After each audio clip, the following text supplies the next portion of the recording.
السلام علیکم ورحمۃ اللہ وبرکاتہ۔ میرے محترم ناظرین کرام، آج آپ کے سامنے یہ قرآن مجید کا 19واں پارہ ہے اور سورہ الشعراء ہے۔ آیت نمبر 141 سے 145 تک جو ہے یہ 5 آیات ہیں۔ پہلے ان کی تلاوت سنیں، پھر ان کا ترجمہ عرض کروں گا۔ اعوذ باللہ من الشیطان الرجیم، بسم اللہ الرحمن الرحیم۔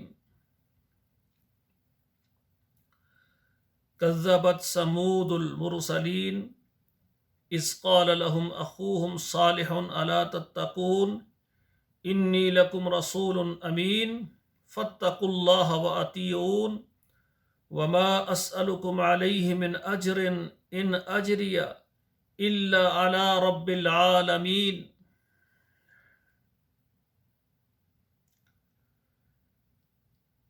اب ترجمہ سماعت فرمائے۔ کذبت ثمود المرسلین، ثمود نے رسولوں کو جھٹلایا۔ اذ قال لهم اخوهم، جب کہا ان کے لیے ان کے بھائی نے، صالح نے، الا تتقون، تم کیوں نہیں ڈرتے، انی لکم رسول امین، بے شک میں تمہاری طرف رسول ہوں، امین ہوں، معتبر ہوں، امانت دار ہوں، جو پیغام اللہ نے دیا ہے اس میں کمی پیشی کرنے والا نہیں ہوں، بعینی وہ آپ تک پہنچانے والا ہوں۔ فاتقوا اللہ واطیعون، بس تم اللہ سے ڈر جاؤ اور میری بات مانو۔ وما اسألکم علیہ من اجر، اور میں نہیں مانگتا تم سے کسی قسم کا بدلہ، ان اجری الا علی رب العالمین، میرا بدلہ جہان کے پالنے والے کے پاس ہے۔ اب سامعین کرام غور فرمائیں، جتنے بھی انبیاء کرام آئے ہیں انہوں نے قوم کو دعوت دی ہے، دعوت دینے کے بدلے میں مزدوری، تنخواہ، پیسے نہیں لیے، بلکہ یہ کہا ہے کہ میرا بدلہ، میرا اجر میرے رب کے پاس ہے، اور اللہ کے پیغامات قوم تک پہنچائے۔ پھر جب قوم نے نہیں مانا، اپنے رسول کی تکذیب کی، پھر اللہ کا عذاب آیا اور اللہ نے ان کو ہلاک کر دی۔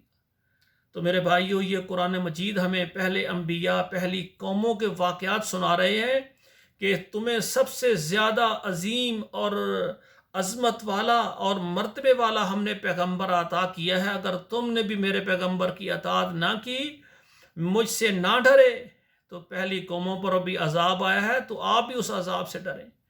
تو یا اللہ، ہم تو محمد کریم صلی اللہ علیہ وآلہ وسلم کی امت سے ہیں، اللہ تیرے قرآن کو ماننے والے ہیں، تیرے نبی کی سنت پر عمل کرنے والے ہیں۔ اللہ ہمیں صراط مستقیم پر چلنے کی توفیق عطا فرما۔ اللہ جو شیطان کے راستے ہیں ان راستوں سے ہمیں بچا۔ اللہ ہم تیری پناہ میں آتے ہیں۔